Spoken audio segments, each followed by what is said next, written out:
Sorry? XKDR. And the session is going to be about 90 minutes long. And Professor Morris has kindly agreed to also sort of moderate the session. And we hope all of you stay here, although we have 3 economists talking. I'm very, very confident that all 3 of them will be able to reach out to what seems like mostly a non-economics audience. So also I request that you sort of simplify things for our audience here. And also for those of you who are tuning in from other parts of Goa or India, and I think there might be more than, the numbers might be higher than what we anticipate. So Professor Morris? Yeah, thanks Pushkar, and it's an honor to be here, in a panel moderating our 2 eminent speakers, Maitreesh and Ajay Shah. Okay, so so let me just give a very brief introduction. Both of them I know very well. I'm familiar with their works and so on, and I've benefited enormously from their works. So what I would do is I'd ask first Maitreesh to speak for about 20 minutes, and then Ajay, you can follow up with about 10 minutes, and I'll also come in at 10 minutes, and then after that we can have a discussion. Maybe 15 minutes you can take. I don't think I'll require more than 10 minutes. So is that fine? Yeah, okay. So over to you, Maitreesh. Thank you, Sebastian, and thank you, Pushkar, for inviting me. It's always been nice being back in Goa. It's like a second home.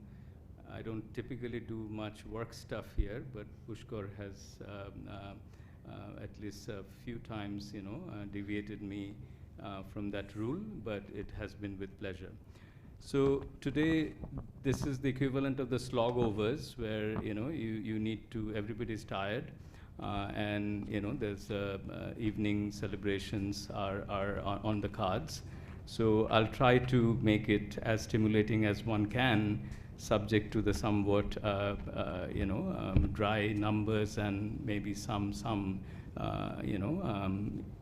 not, I wouldn't say technical, but kind of discussions which might be require a bit looking at numbers and thinking about their implications.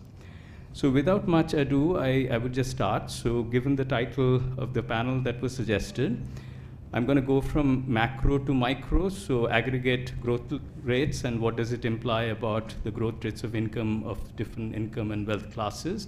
So that's why the subtitle, Whose Growth and Whose Story? So India's growth story. So I want to start with a chart that is up to date. It's taken from a recent article by Nagaraj. It's just to set the stage here as to what's happening to the growth rates as well as the level of real GDP. And we can see that the big, the orange curve is the growth rate, and the blue one is the real GDP.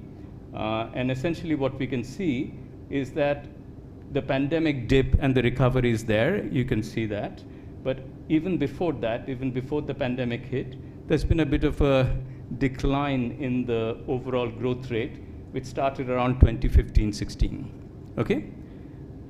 So if we look at some sectors, and I will not cover all sectors in the interest of time, in the manufacturing sector also, the growth rate was declining since 2015-16. So the pandemic is real, it did happen, but there's something going on in the Indian economy over the last at least 7-8 years that bears some thinking as to what could be going on. The investment to GDP ratio, because if you think about what in the end leads to job creation, what leads to consumer spending, it has something to do with investment, expanding of opportunities, job opportunities, as well as spending power. So there also we can see that there's been a bit of a deceleration and essentially, actually a strict decline in a proportional terms that's been going on. That started, I would say, from the peak of about 2008-9. There's been a kind of decline, and that has not been checked. So none of this is looking that great from the macro point of view, and of course the pandemic has made matters worse, and then the recovery, the further you fall, then you would sort of rise steeply.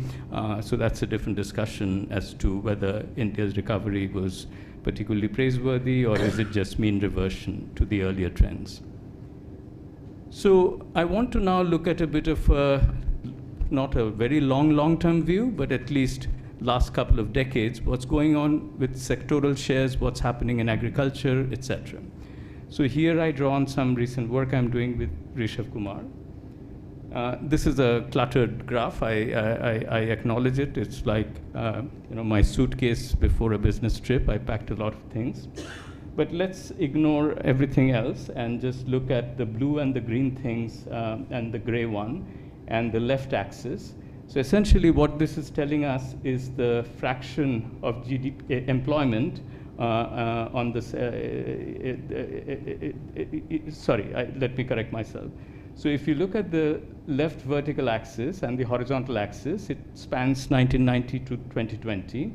And essentially what we can see that the green line is agricultural share of GDP, the blue one is manufacturing share, and the gray line is the services share.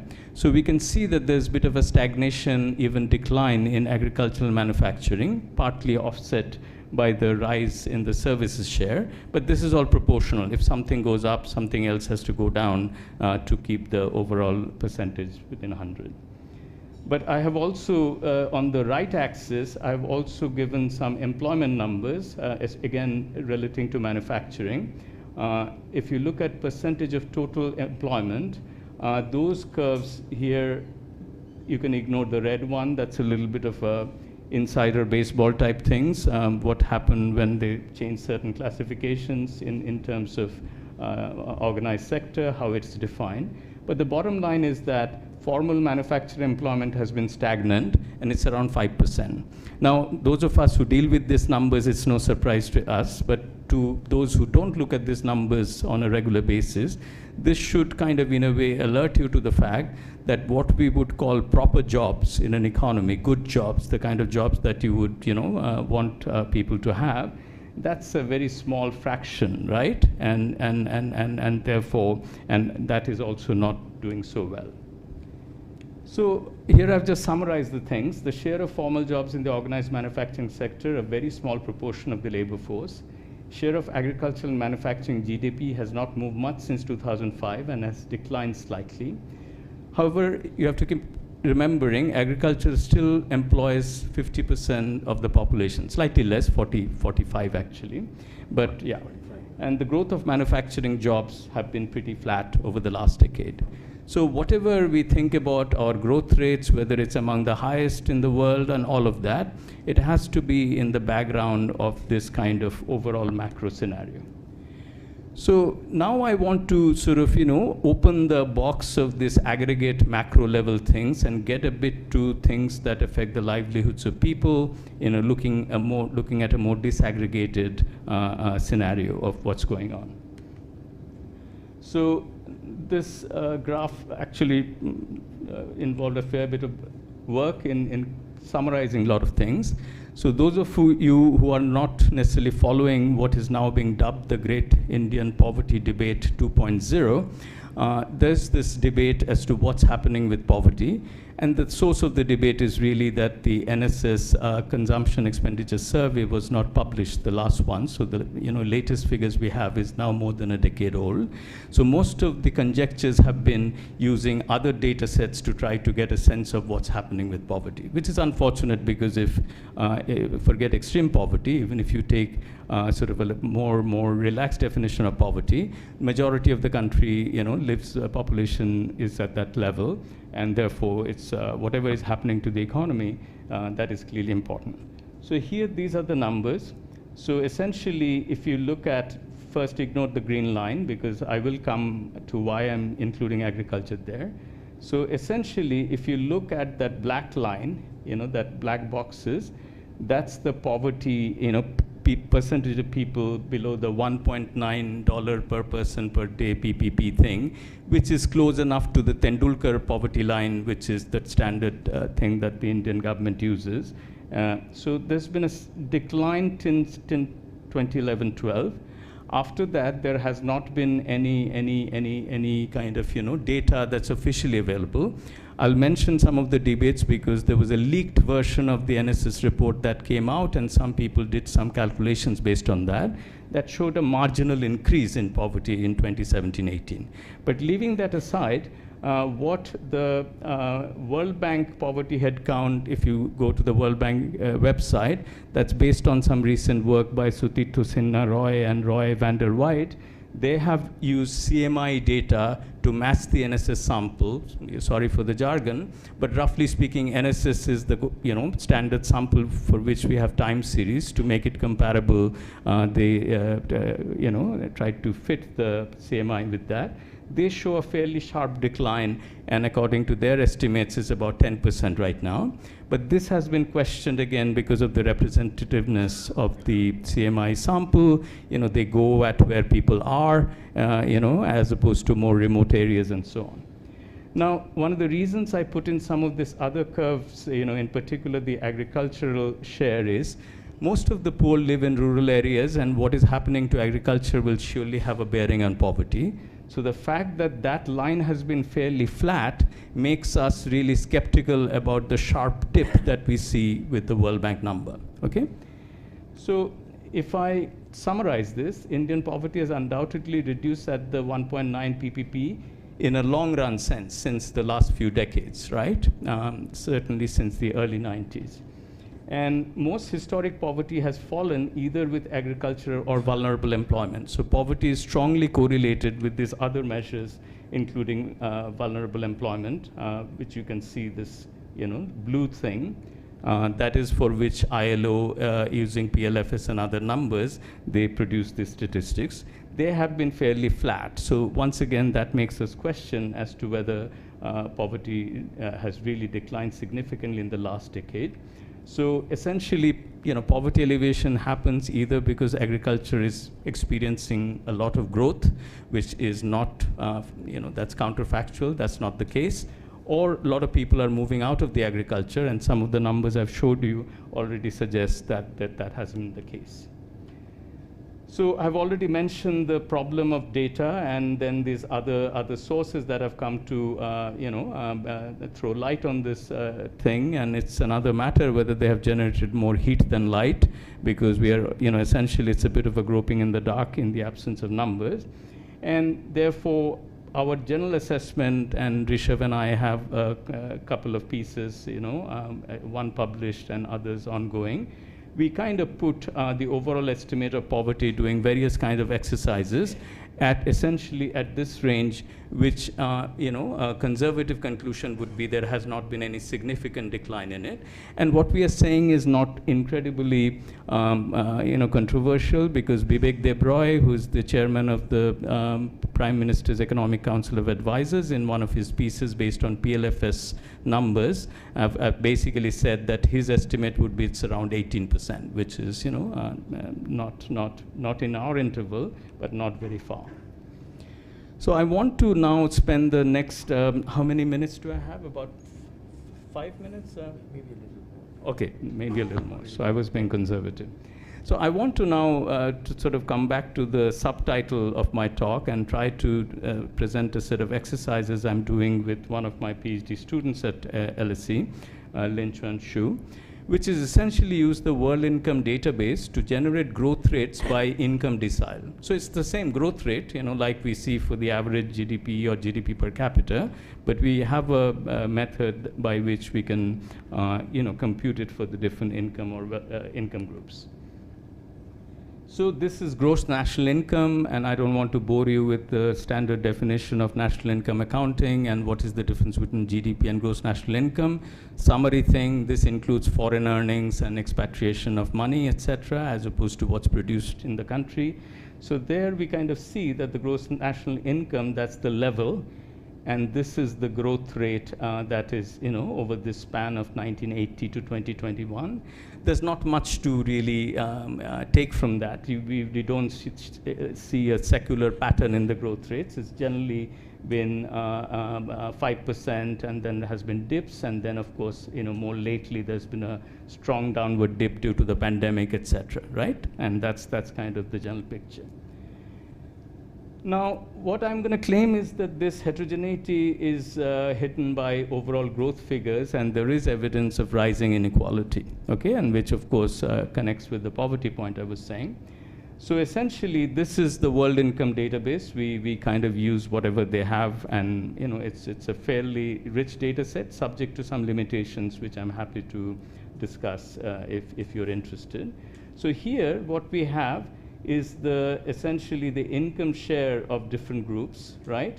And here you can immediately see that the top 1%, their share have increased quite a bit since the 1980s, and that's now certainly more than 20%. That's the yellow line, right? Whereas that of the bottom 50%, which is the orange one, they're almost similar to the very top 1%. That suggests the scale of the inequality. And there you can see that there is like a scissor. Here, there's a cross, and starting around 2000, and then in a secular way, the share of the top 1% have gone up, and share of the top bottom 50% have gone down. Now, once again, I should be, I'll try to be neutral here. I mean, there are n reasons to be concerned about inequality, but if this was accompanied with sharp reductions in poverty, that's a different scenario compared to when, poverty rates are stagnating and then inequality is going up. Okay, so that would be my kind of meta point out of this. Now, this is where it looks, again, a lot of things have been packed in, but this is where we have added some value to some of this data that are otherwise generally available. So what we have come up with a certain method, whose details I will not go into, but I'm happy to address them, is suppose we basically, income shares are changing over time, and you can get that data. We also know the average growth rates, over time, right? So you can do a back calculation of, therefore, what the decile specific growth rates would be, because they all add up to, the average growth rate, right? Whichever is the growth rates of the different groups, because their weights are also changing over time. You have a way of teasing out what is happening to the growth rate of these different groups. So the green one is the bottom 50%. As you can see, that their income is actually growing at the lowest compared to all these groups. And that is, again, consistent with the increasing inequality picture. But more importantly, I think my real appeal to everybody, irrespective of your economic, political ideology, using aggregate growth rates are very misleading. So therefore, we have to try to do these kinds of exercises and try to see that, as we all know, growth rates are aggregative thing.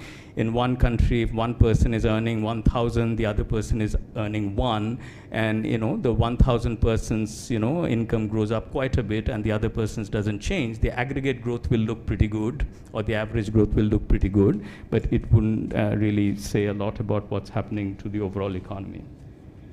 So the summary is, if you compare growth rates for different groups between this period, the last roughly 2 decades for which this World Income Inequality Database has this income shares that we can use, most of the years top 1% experience the highest growth rates compared to other groups, and bottom 50% and the middle 40% witness very similar growth rates. And the relative performance of the bottom 90%, if you add the middle 50 and the lower 50, middle 40 and the lower 50, has not changed much.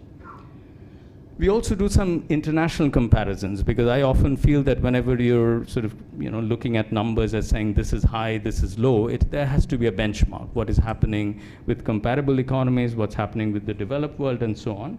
So I would say that our assessment is the top 1% and top 10% group has higher growth rates than our counterparts in developed countries, and experiences similar growth rates with peer countries.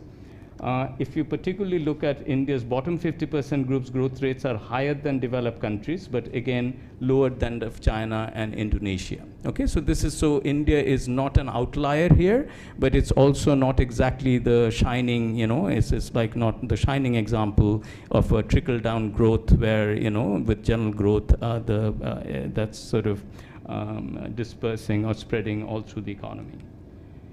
So I want to now spend the remaining few slides to, you know, just a couple, I think, to give a bit of a theoretical structure to the bunch of numbers I threw at you, right? So what does it tell about the growth process, and what could be going wrong in terms of, you know, other than the statistical analysis? How would one try to get some insights into what could be going on?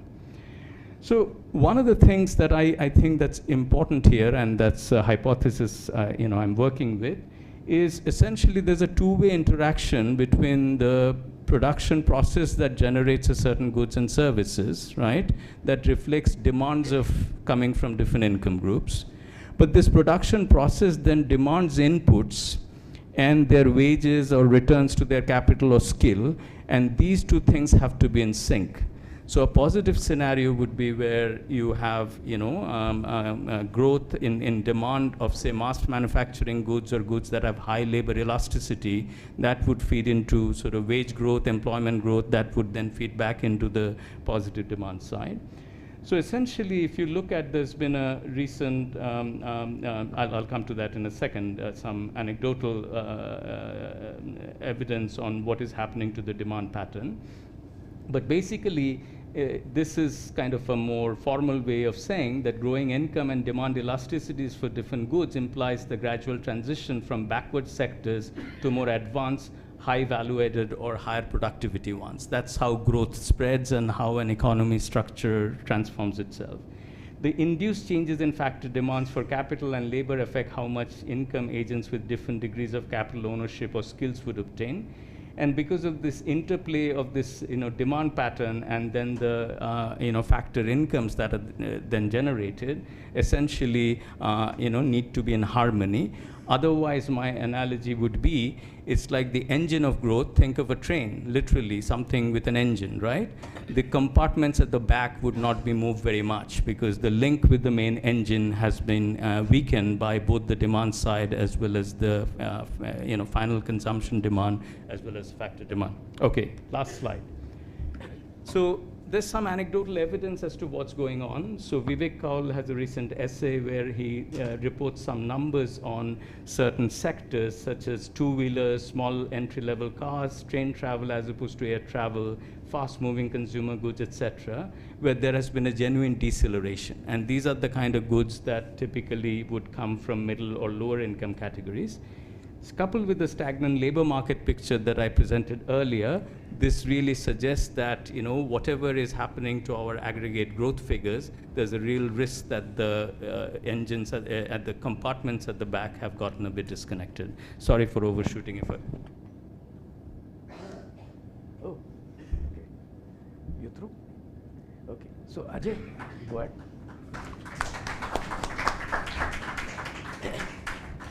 Thanks, Maitreesh. These are the most important questions, and you have posed the puzzles.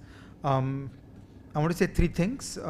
First, I want to talk about some ideas I have on potentially helping to reduce the contradictions as you describe them. The second is I have some thoughts on the IT revolution. And the third is I have a great question that, you know, all of us need to think about and worry about. Okay, so step one, you have showed a puzzle, you have showed a contradiction that it is not easy to square the idea that poverty reduction took place given the fact that the population that is tied to agriculture and the rural population is stuck. Okay, I have a disagreement with both facts. So let's worry a little about measurement. Measurement of the population that relies on agriculture and measurement of the rural population. Population that relies on agriculture, the standard NSSO question has some wording where any connection to agriculture flips that person to be dependent on agriculture. And alternative phrasings of that question give you a much lower number. And my understanding of the occupational structure of rural India is that it has greatly moved away from agriculture, and there is a lot else happening in rural India. So I think that it's time for us to start applying lower numbers for the population that relies on agriculture. My second thought, again on measurement, is on the word rural. Okay, so India uses some of the most extreme definitions around what constitutes urban and what constitutes rural. Our friends at the IDFC Institute, now called Artha India, have done work on this a while ago, where they point out that the administrative definition of a city or a village is really not a right way to think about it. If you have 20,000 people in one place, then in any reasonable definition, it's a city. Now, it may be a badly planned city, it may be a city with bad governance, but it's a city. It develops urban characteristics, it develops urban agglomeration, it gets a truck sales center, it gets a tractor sales center, it gets a tractor repair shop, it gets those elements of modernity and non-farm employment. So compared to almost any other country in the world, the definitions of urban and rural in India are a bit off. And for that reason, again, I think that our conception of census data and the fraction of the population between urban and rural, I think it's skewed and exaggerates the fraction that we call rural. So I feel that if we are willing to put both these things together, and let's debate whether these are plausible propositions, then I think that the contradiction is less glaring. My view is that there was a great growth episode in India from 1991 to 2011. And on the afterburner of that episode, we have got to significant poverty reduction. Not that any of us should be happy and proud about $1.9 PPP per day. Those criticisms remain. It's pretty terrible to live on 1.9. But I do think that we are at the late stages of that episode of growth and the consequential poverty reduction. Okay, second, I want to talk about the IT revolution to all of us. The IT revolution has been going on forever in India, and we are all a bit jaded. Okay, we kind of keep hearing about this, India keeps on making software. I wish to say that in the economic thinking, in some ways, only now is this thing catching its stride. Okay, so let's start at the 80s. In the late 1980s and the early 1990s, when the Indian revolution of exporting software and IT-enabled services began, a reasonable observer would say that the sheer mass, the number of skilled personnel available in this country is negligible. Okay, I graduated from IIT Bombay in 1987, and basically there were 5 IITs who had computers. In most other campuses in India, people didn't get to touch a keyboard. And the sheer headcount of any optimistic definition of an IT workforce was extremely small. And we would have all argued that there is no plausible path to getting a 100x gain on the magnitude of that workforce. But the amazing and remarkable fact is that India did get that 100x gain in the size of the workforce, to the point where this is now turning into numbers that matter. And of course, alongside IT is also IT-enabled services. It is research and development more broadly. So the word IT is used, but there are actually 3 very different pieces. There is the R&D centers of global corporations. There is IT qua IT, both by Indian companies that export and by global companies that build captives in India. And there is IT-enabled services. It could be very low end, it could be a call center, it could become bigger. These are the 3 big new creatures on the block, and they add up to a certain kind of services exports in the BOP. All this gets clubbed together in certain categories in the BOP. So I wish to report some facts from exports as seen in the BOP over the last 10 years.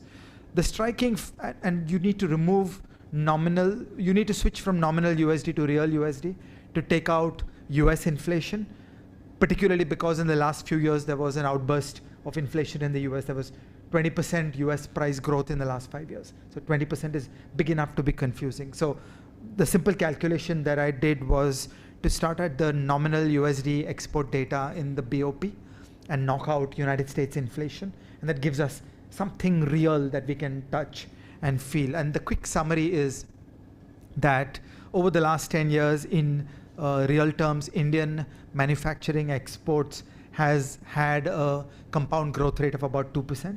And the Indian modern services sector, which is these three components, has had a compound growth rate of 8%. Okay, 8% real, which is like a doubling every 9 years or something. And this is the latest 10 years. This is going from very big numbers to very big numbers, because this is no longer a small, obscure, artisanal industry like it was in the 80s and the 90s. In the 80s and 90s, this was cute.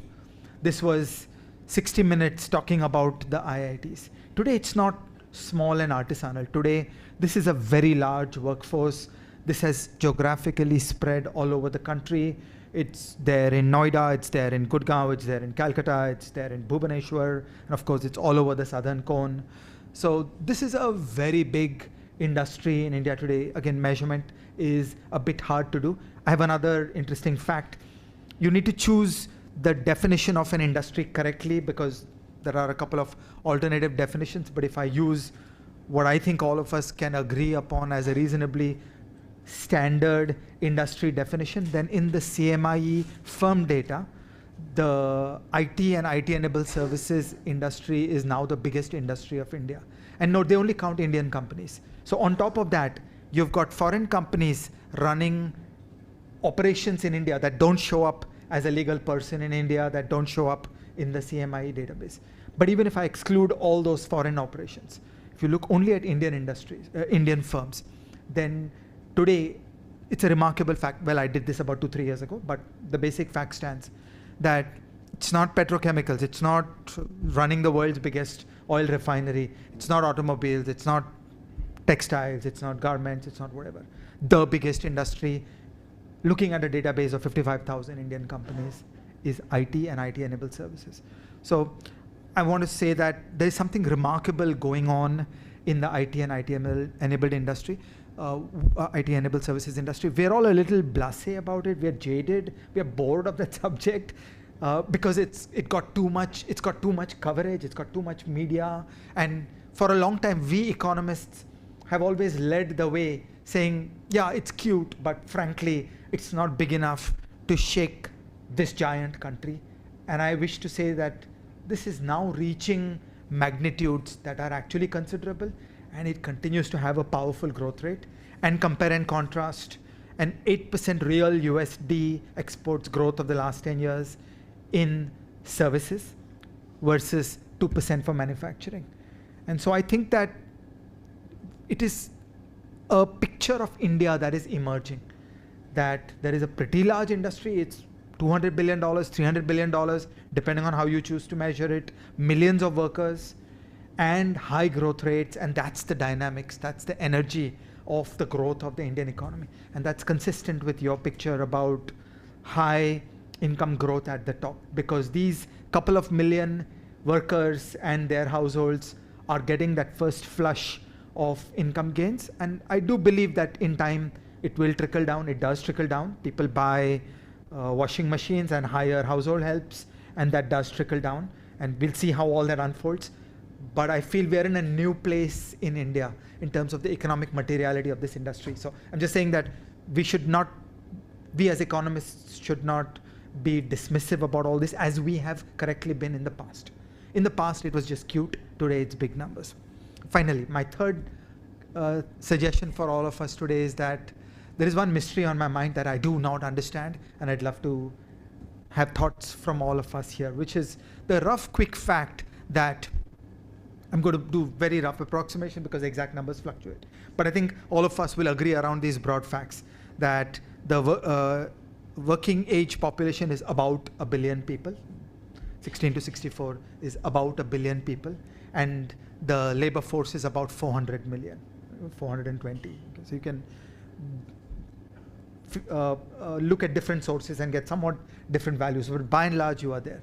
What I don't understand is why are there 600 million people who are not in the labor force? These are people who don't want a job, who are not looking for a job, who don't want work. What is going on? What is their dynamic? Are the welfare programs big enough to shake that? Clearly these people are living on something. What are they living on?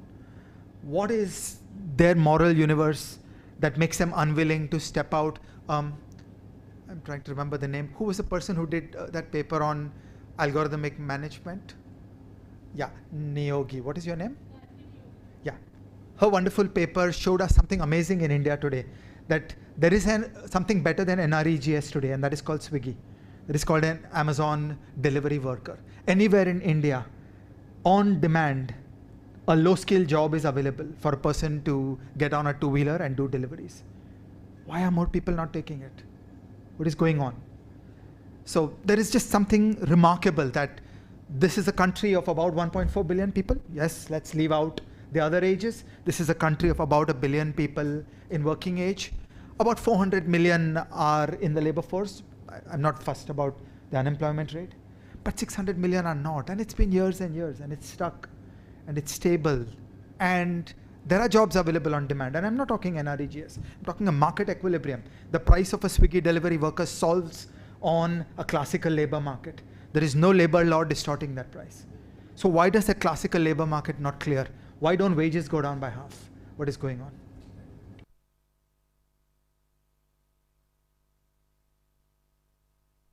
Now I'll speak for about 10 to 15 minutes, and in case I exceed, just point out. Huh? So the first thing I would like to say is that, you know, the link with agriculture and the point that you made that perhaps the non-farm employment in rural areas may have really gone up may not be right, and yet may have a meaning. Okay, the reality is that Indian urban systems have spread along the highways. So there is a pull out. So if you look at a lot of asset formation, I agree with you, they have taken place on highways and they could get classified as rural. So my own sense is that India's urbanization may not be as low as 30-35%, but it may have crossed the 40% line if we really work out the people who are dependent on the assets, productive, etc., which are along the highways. However, it contradicts, I mean, this may not have been too much either, because, you know, when we had the COVID, okay, the fallback on agriculture was extremely significant, both by the male workforce as well as by the female, but especially by the female workforce. So agriculture still operating as a major buffer, which houses all the disguised unemployed as well as employed, is still very significant. Not to say that services don't. Okay? So that's the first point I have. But to the puzzle that you have posed, you know, that look, the growth has been reasonable, but, you know, the employment growth may not have been good enough, and hence, or for other reasons as well, that the poverty may not have declined in the last few years. I won't say it's an answer as much as possibly an explanation to what you are saying. First of all, you know, the growth may not have been as great as is made out in recent times. Okay, so I do believe, and I've gone through the data extensively, that there has been a 1.5% overestimation in the growth from 2011-12 all the way to about 2015-16. After that, it's difficult to worry about the overestimation. Now, even if I keep the overestimation part of the GDP aside, okay, the patterns of growth are quite significant. India, unlike East Asia, doesn't show a very high growth consistent for a very long period. However, there have been spots of, you know, periods of very high growth, certainly. So if you look at, let's say, the trends from 2000, let's say 1997 onwards, 1997, 1998 to about 2002-3 was a period of fairly low growth rates. You know, 5.5%, 5% was what I would compute. From 2003-4, there was a huge climb up of around 8.5%, reaching maybe a peak on a quarterly basis of 10 plus real, which was rudely interrupted by the global financial crisis. However, the response to the crisis in terms of the push-up which we had, which Montek and company put together, ensured that the dip was not very significant, and we had actually a growth rate of around 9% in the next 2 years. Of course, it was kept by a massive fiscal push and may have been dysfunctional on the financial sector and so on. But those are secondary issues. What I'm saying is the growth was high. So you had a good growth over this period. But after that, when simultaneously the fiscal stimulus was withdrawn, okay, so the fiscal stimulus began to get withdrawn around 11-12, and at the same time the RBI turned very, very strongly into what is in inflation targeting. And the inflation data itself may have been wrong. Okay? So they saw a core inflation rising to about 12%, 11-12%, and naturally they pulled hard. And when they pulled hard, they brought the growth rate down to less than 5%, okay, all the way from around 9.5% in a matter of 4 quarters. Okay. Now, why did they see this high inflation? Because the CPI computation, particularly the core inflation, included housing. Okay. Now, housing inflation is expected to be very steady, okay, because house rents don't change. However, the Indian data showed the house rent inflation rising by 35-40%, okay, Q on Q. Now, and housing had a 15% share in the overall CPI and a fairly large share therefore in the core, okay, and therefore it pulled up the core, and the RBI was seeing this inflation and attacking it. Now, how the hell can housing inflation suddenly go up to about 35%? It's a pure data error. Okay, what is the data error? The the computation of the CPI, and they have admitted that, so in very much the same words that I'm going to use, that this should not be used for macro data. However, the RBI used it. Now, why are they saying that? Because it was based on an extrapolation of the 6th Pay Commission report, 6th Pay Commission dispensation, which allowed a huge HRA increase. But people didn't pay house rents even there because the HRA increase allowed them to pay it. So the salaries went up and they paid. Now, to use the HRA and extrapolate from that to the entire population of rent paying people other than in the public sector was a clear absurdity. Okay, so the RBI ignored this and therefore attacked, I would think, a will of the wisp. There was a rise in inflation, but it was not as high. So as a result of this combined feature of the fiscal stimulus being withdrawn and the RBI attacking the will of a wisp of inflation, what you had was a very slow growth from around, let's say, 11-12, certainly from 12-13 onwards, almost till the eve of the COVID crisis. Okay, and what is the average growth that we had? Not more than 5.5%. That's my contention. Okay, and I've written a whole book on to prove this particular point. Because if you kind of try and match this to the growth rate sector-wise, to the index of industrial production and so on, it doesn't gel unless you bring in this, unless the growth has been. It's not to say that there have not been spurts. There was a spurt in the recovery from the demonetization, which was in 2018, but it was very, very short-lived, and then it came down. In fact, to all estimates, including the new estimates, the last, let's say, 4 or 5 quarters before the COVID crisis was one of falling growth, where we reached as low a growth as 4% or thereabouts. Okay, and then we had the COVID crisis. Now, the COVID crisis could have brought down the growth by as much as, because it was a hit which was fairly hard, about maybe at least 11-12%, but it brought it down by around 8%, minus 8.5, minus 8%, and then there was a recovery. Now, the recovery even to date doesn't take the Indian economy all the way to what the trend would have pushed us to. It certainly takes us above the level of the pre-COVID period. So if you take from 2019, the 12 months before the COVID, okay, that means the immediate 4 quarters before the COVID, or 12 months if you use indices of industrial production and so on. I have the detailed graphs out there, but I won't get into that. It shows you that the growth to date is only 2.8% compounding from the point that we left off with the COVID. Okay, so yes, there was a recovery because there was a steep fall. Okay, but if you look at the point out there, that's only 2.9% annual CAGR from the other side. So now the question is, are these growth rates adequate? You know, the government goes tom-tomming saying that we are the fastest growing economy, and I have no problem with that. However, India is at a stage of development where its growth rate must be extraordinarily high, quite like China's was over a long period, quite like Vietnam's was, or should be even now, but let's say like Korea's was in an earlier period. So there is a transformation that is supposedly going on, which should give us a high growth rate. Because remember, history also tells us that the later a country has transformed, the faster has its growth been. Okay, late starting industrialization should have been fast.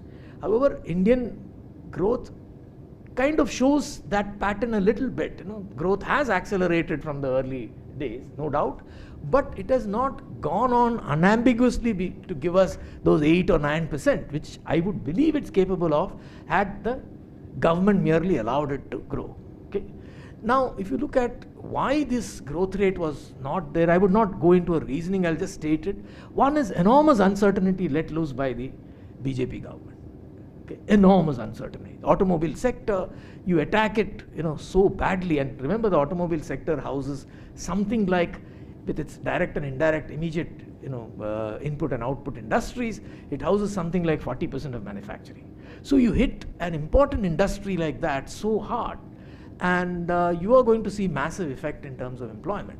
And what you're seeing as a recovery, and therefore the high stock prices of automobile, is really a recovery of part of the sector, which, you know, you also brought out, he also brought out, which is the luxury or the non, you know, basic, you know, sector, not the small cars, the two-wheelers and so on. It goes on to the SUVs and all that.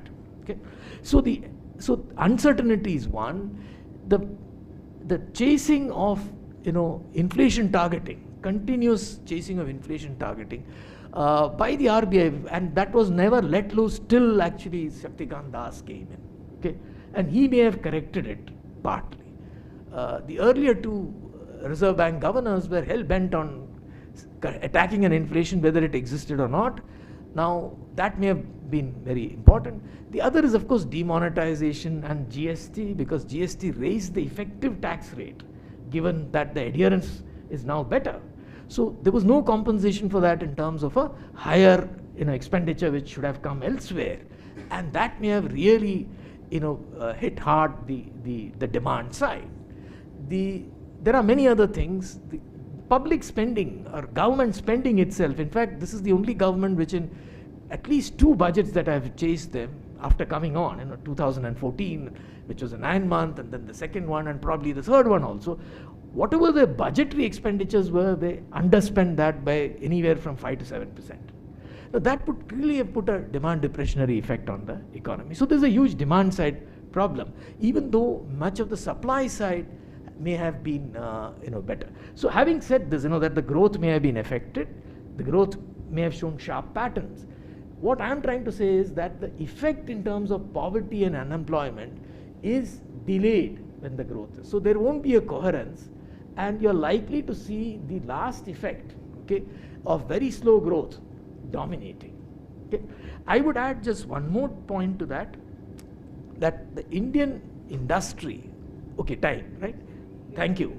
That the Indian industry and the tradables, IT, you know, the tradable services sector, both are extraordinarily important in delivering us out of poverty and reaching it. Both can actually look forward, but particularly manufacturing can look forward to a productivity gain, total labor productivity gain of around 4%. Okay?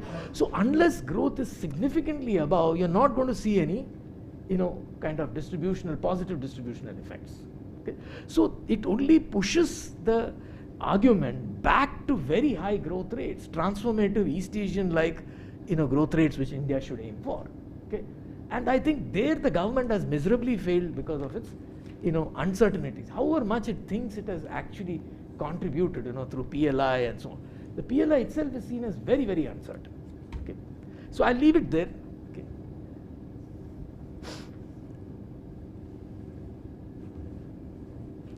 Thanks.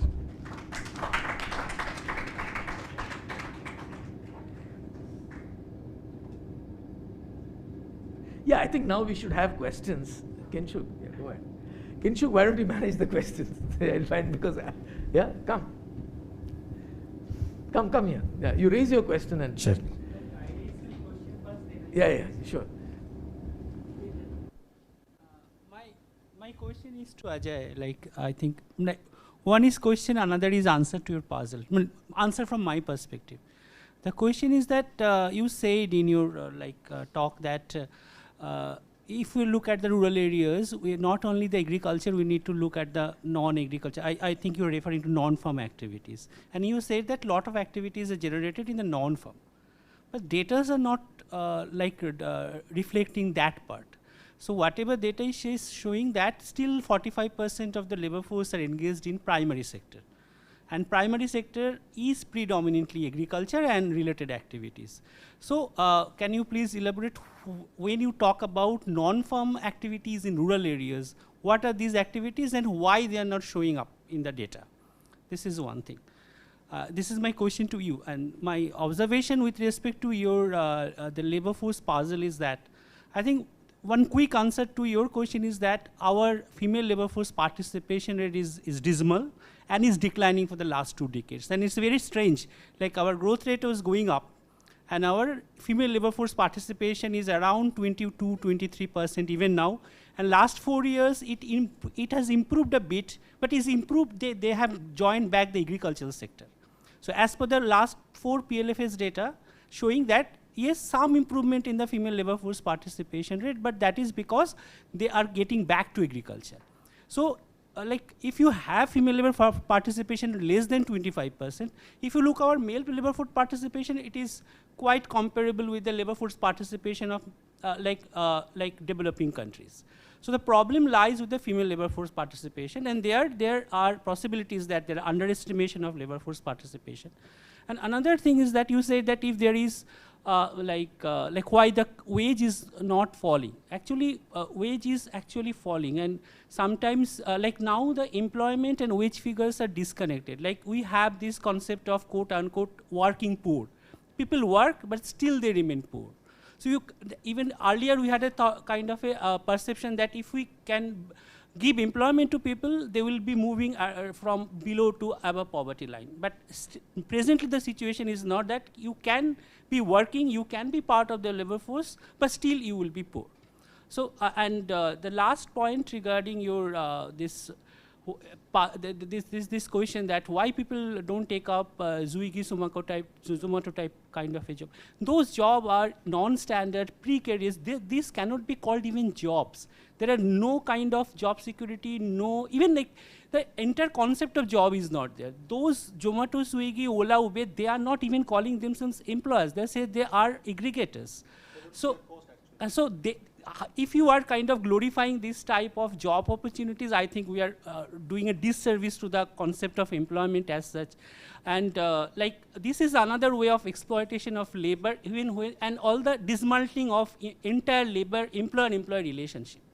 So let me quickly respond. In the CMI household survey, they phrase questions about occupation carefully, and they have a question that asks the person that do you primarily rely on agriculture as opposed to also occasionally doing some agriculture, and the answers give you much lower values. So that's how I know that actually the share of population engaged in agriculture is much lower than the conventional numbers, because the phrasing of the question is very important. It is between the design of a question, do you do any work on agriculture versus do you do primarily agriculture. Second, I'm still stuck. So first of all, I do not accept it as axiomatic that women will not be in the labor force. We're economists, we should think about incentives. And why don't women respond to incentives? Women are first class, rational actors. And even if you don't even if you don't look at the women, you look at the men from age 16 to age 25, non-employment rates are horrendous. So I think there is a crisis in terms of what are these people doing, why are they not working? And I'm not curious about the debates around the word exploitation and job and all that. I just care about income. Okay, income is income. I'm on the simple black and white line. There are people with no income versus there are people with some form of work. And I will always say it is infinitely better to have some form of work, to have some income, as opposed to having none. The vast chunk, that 400 million, 600 million of the Indian labor force, that 600 million has no work and no income. And that is the moral catastrophe that we should worry about.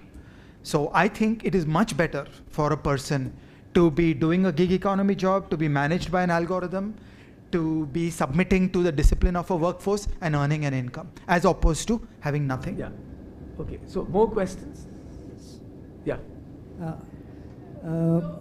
Sorry. Okay.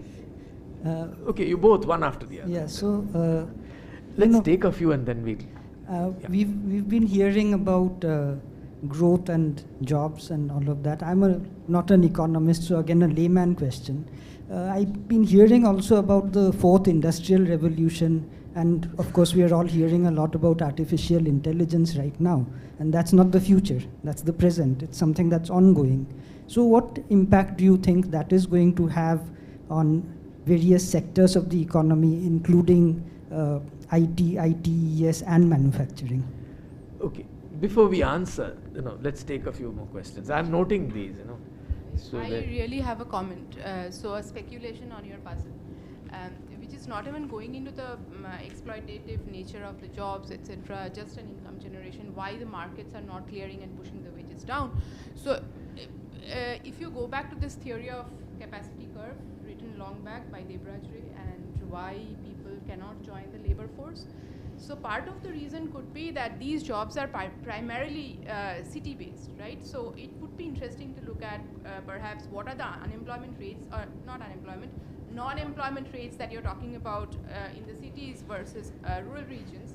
And even if suppose more people had to come in and join the Swiggy, Amazon type of jobs, they would have to relocate to urban regions to do that. And that requires some amount of basic capital, right? So, I mean, that's just a speculation. Perhaps that's what keeping them away. Okay, any other question, comment? Quick ones? Yeah, go ahead, please.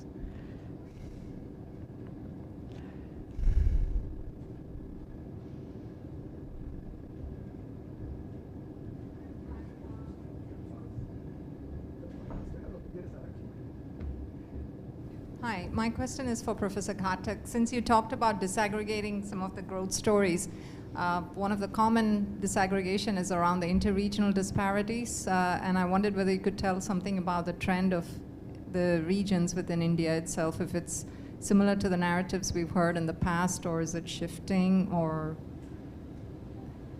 Okay. Any other question? Quick. No, okay. So, Professor Ghatak, just go ahead on both. You said you wanted to respond to what Ajay had said, as well as the questions, if you remember. Otherwise, I have them noted. Yeah.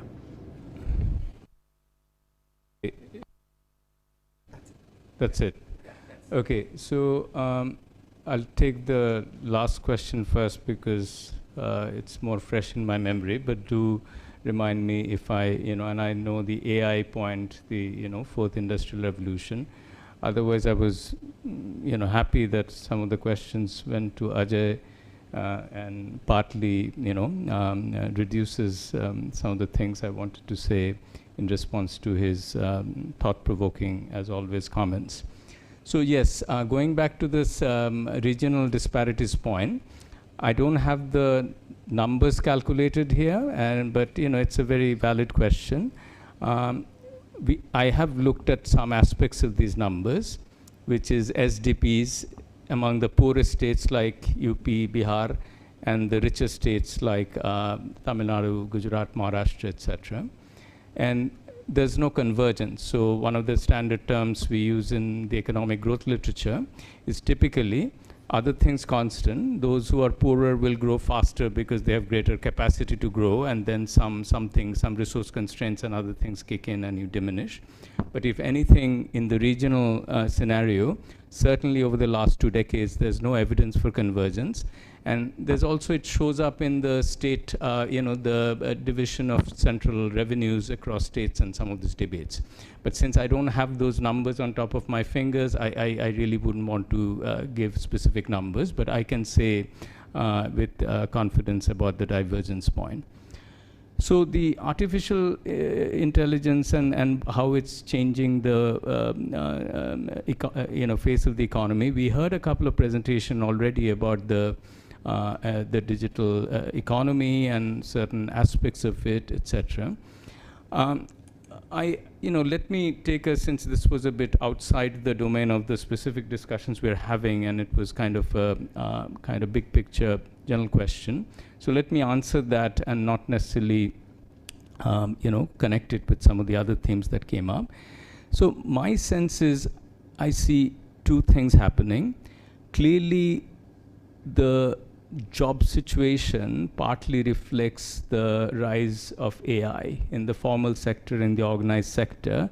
There are jobs that will basically, there'll be jobs that are destroyed because of this, certain routine tasks. You can already easily see this, right? With Amazon, clearly a different retail system that was more labor intensive, would take a hit. So that's something, technological displacement happened, right? With, so therefore, I certainly see that in that part of this economy, that sector, which would essentially would have the skills to serve some of these things that AI can now do, there will be a negative effect. We have already seen it in media. This is more personal, anecdotal things about the job losses and stuff, but I'm sure it's holding more across the board. So that bit is there. But I want to then connect it to some of the things that Ajay was saying and also came up in some of the questions.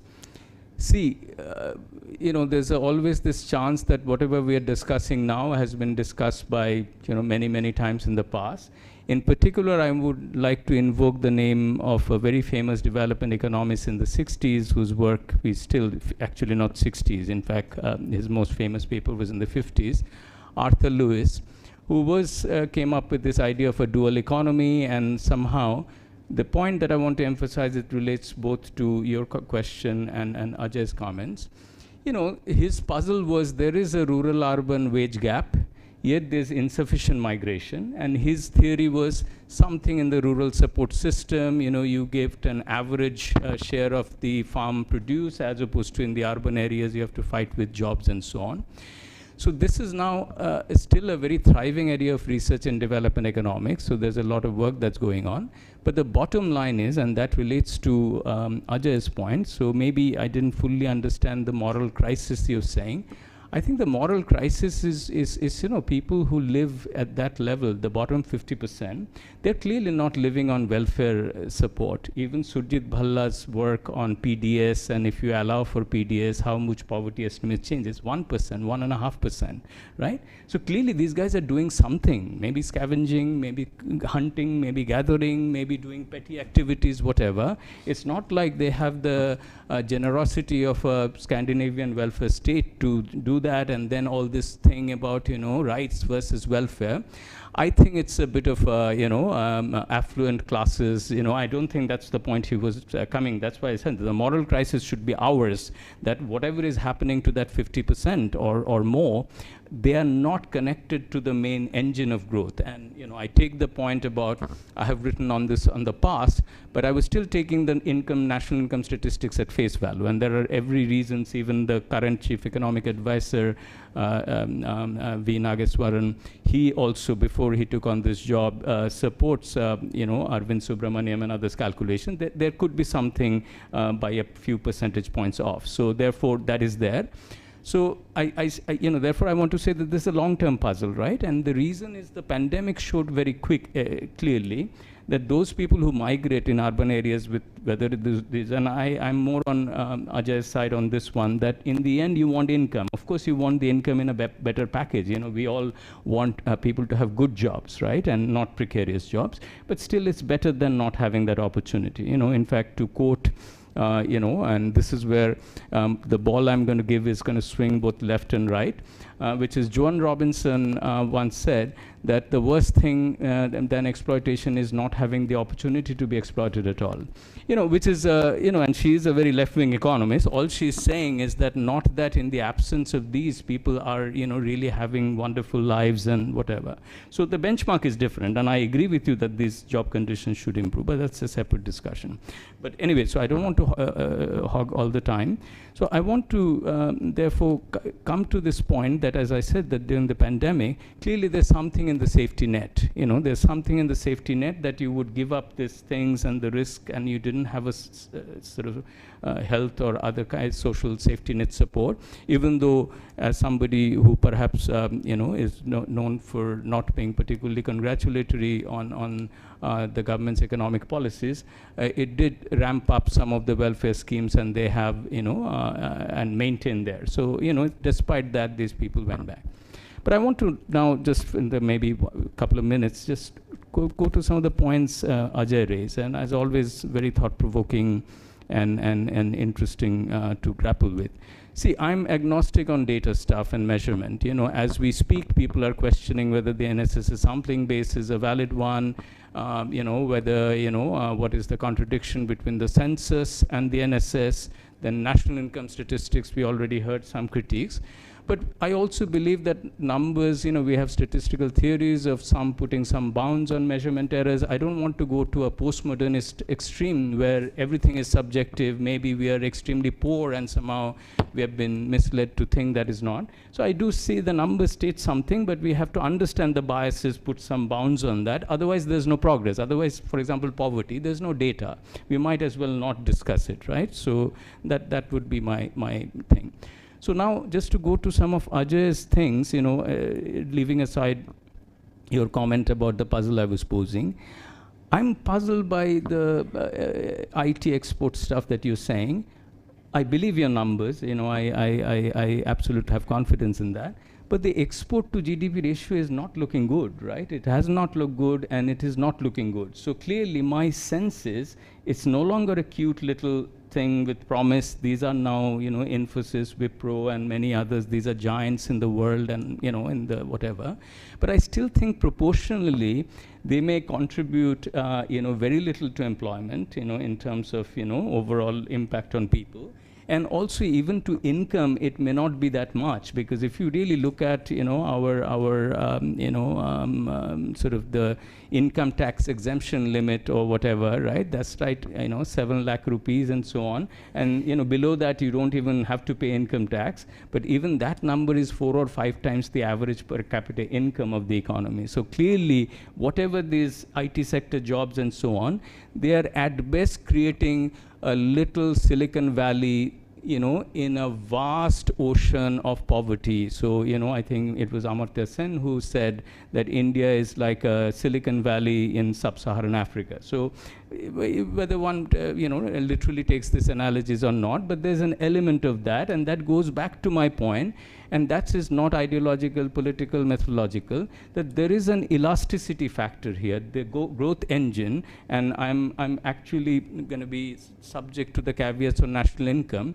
Certain sectors of the economy are doing well. I mean, and it's not like, there is prosperity. The luxury apartments that cost several crores, the demand is going up, air travel is up, international travel is up, all of that, right? So clearly, a certain fraction of the economy is contributing to income generation and income spending. And because GDP is such a strange measure that if one person spends a lot of money and the other person is starving, the GDP will still look good and the growth rate will still look good. So whatever these export guys or IT guys are throwing into the economy, it is contributing to the average, but proportionally how much of the economy it's really affecting, in particular the backward and forward linkages through demand and induced factor demand, that is what we are really debating.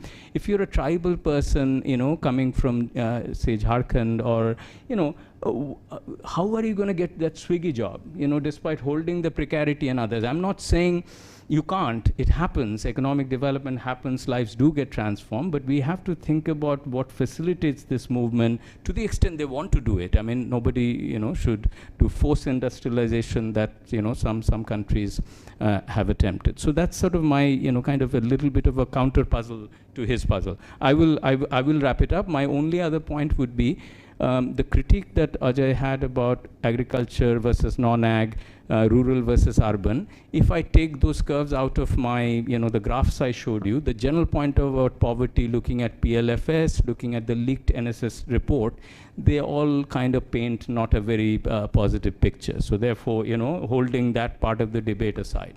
Thank you. Yeah, I don't have a numerical sense about employment in the export revolution. I have a numerical sense about the export numbers because you see them in the balance of payments. It's about $200 to $300 billion. And if you think that these growth rates will sustain, which I personally do, then we're looking at a doubling in about 8-9 years. So it's another $200-300 billion. That's not proportional, though, not in proportion to GDP. No, this is just it's a raw number. This is the export revenues. My comment. These are the export proceeds. So $200-300 billion is material compared with the denominator of GDP. Again, you can be in a measurement fog around GDP. GDP is somewhere between 2.5 and $3.5 trillion, depending on where you stand on various measurement debates. But $200-300 billion today is a material number compared to GDP. And my claim is this is the dynamic sector. So roughly speaking, over the last decade, we did not get real USD growth in manufacturing. We got real USD growth in this. And this growth engine continues to work very well. So my microeconomic sense about the country is that this is working and this is growing. So, conceptually, there is an additional revenue stream of $200-300 billion of export proceeds that would be added to the economy over a coming decade. And that's a lovely fundamental growth impetus. I'll just say a few words on this. Maitreesh, actually the point that you made about employment and exports and IT and the modern sectors may work in a very different way. See, if you take out, as Ajay said, the impact, let's take the exports. Exports have been one of the most dynamic sectors over the entire post-liberalization period. And the high growth that we had could not have happened without the exports. And the exports really bounded. If you look at the recovery from the structural adjustment of the Narasimha Rao government, it's the exports that really did the job, growing at 22% in dollar terms. And similarly, during the high growth period, it's the exports that did it. Okay? So I would think that the most dynamic part of the economy, why India has not collapsed on itself, is because of the IT and the remittance. Okay? Now the remittance is both positive and negative in the sense the remittance merely raises the reservation wage without contributing to the engine of growth. So the point is, if you take the remittance, roughly $80 billion, IT, that I remember now probably about $150 billion and so on. So if you take these two and multiply it by 2, which is roughly the demand multiplier which you can apply, then the entire dynamism of the economy can be explained by this, and there's nothing left really. So the government of India has actually contributed nothing, whether it's current government or, I'm exaggerating just to put the point across. The only other sector which is capable are the pharmaceutical sectors and the automobile sectors.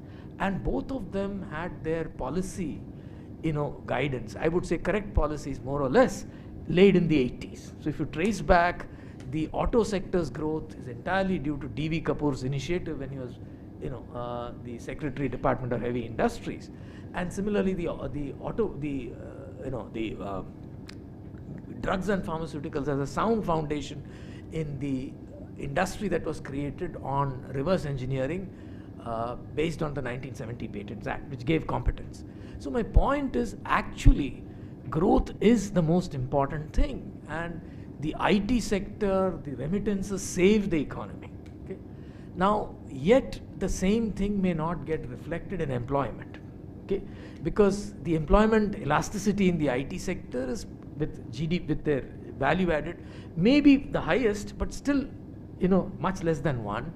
And in manufacturing, where it's actually 0 if the manufacturing sector doesn't grow at beyond 5%. But when it starts growing at above 7%, there is a, there is an elasticity, because it's like a shelf, beyond that only it kicks in. Because if productivity can give you 4-5%, only above that growth will give you employment growth. Now the employment growth may be maybe get a little muddled by India having entered into a period of what I would call both disguised unemployment, disguised employment. See, while Lewis understood disguised unemployment, okay, lots of people in the agricultural sector, the Sen argument, you can easily pull out 1 or 2 out of every farm, and yet the output would not get affected. So the marginal productivity is 0. Okay, so that still holds. However, what has also happened is that lots of people feel that they are employed when they are not. They are on sticky, as Kinshik was trying to say, 6,000 rupees a month, 5,000 rupees a month of scratchy existence, but they think they are employed. Okay, now why does this happen? Because the filial side is very strong in India. Okay, parents are willing to support their children to a great extent, and there are expectations. Suppose if there are 4 brothers, okay, in a family, and 2 of them are allowed to migrate, and the rest looks after the farm. Those migrants, if they actually achieve something, there is an expectation that they share. Okay, so what it does is it pushes up the reservation wage, number 1. And the other thing is that it creates a lot of disguised employment, disguised unemployment. It adds to that, okay? A disguised employment, because what is happening is these guys may just do then as the ones who are left at home may do a small job, earn some 5,000, but still think that they are employed. Whereas on their own salary they could not have survived without the transfers. So the huge transfer economy which has emerged in India needs recognition.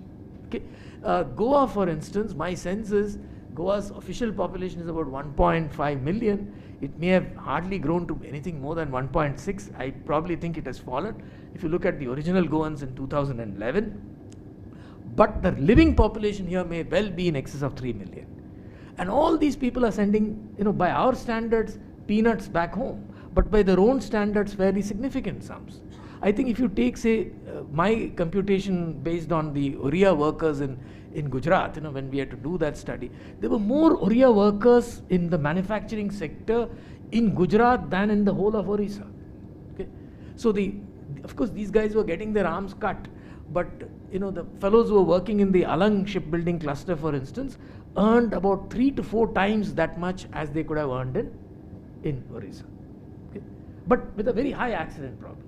So my point is that we need to now come to new concepts like disguised unemployment and disguised employment, a higher reservation rate, and what a transfer economy does to the system. Okay? And one can see that most acutely in Kerala. Okay? Kerala has no engine of growth. Okay? But it's a happy economy, like Philippines is. No, of course the whole of India cannot be that. Goa is a happy economy, no engine of growth. But that's not the model. Gujarat should be the model, right? So anyway, some reaction to that.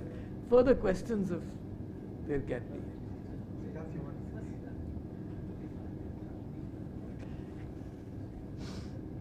Any questions, any comments?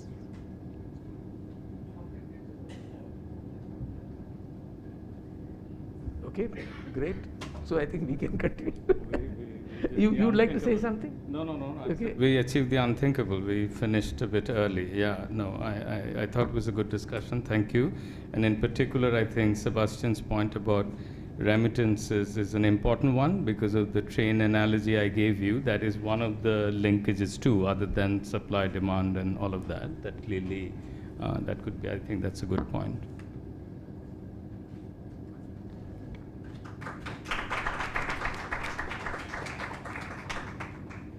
Okay. Pushkar, you will please grade our performance.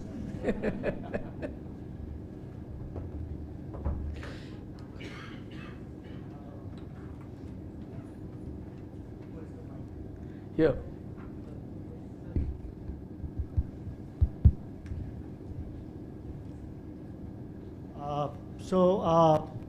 First of all, thank you all very much. Maitreesh, who is spending some time here with us in Goa, one of his favorite places to be. Is it this audible? Yeah, okay. So, Maitreesh, thank you for coming to Goa again and spending time at ICG. Ajay Shah. Again, we connected about 2 months ago or so, and I invited him to this conference, and he obliged, and very, very thankful for that. Professor Sebastian Morris, this has become ongoing collaboration between ICG and I should say GIM, but particularly the Center for Public Policy and Governance.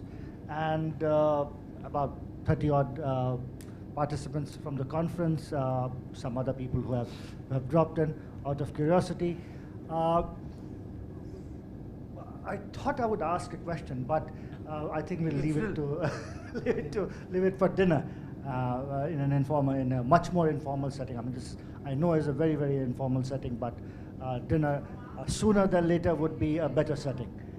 Thank you all very much, and those of you who have tuned in online, thank you for watching us. I think you should ask it because everybody you can ask it. They want to hear. We should switch off the YouTube and ask the question. Is there a YouTube recording? No, I guess there's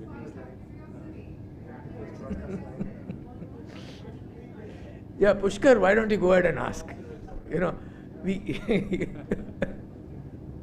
So, this is a problem one tends to have with economists, other than maybe Vivek Kaul. And I qualified that, and I think I like economists to write for newspapers more than, to read journal articles every now and then.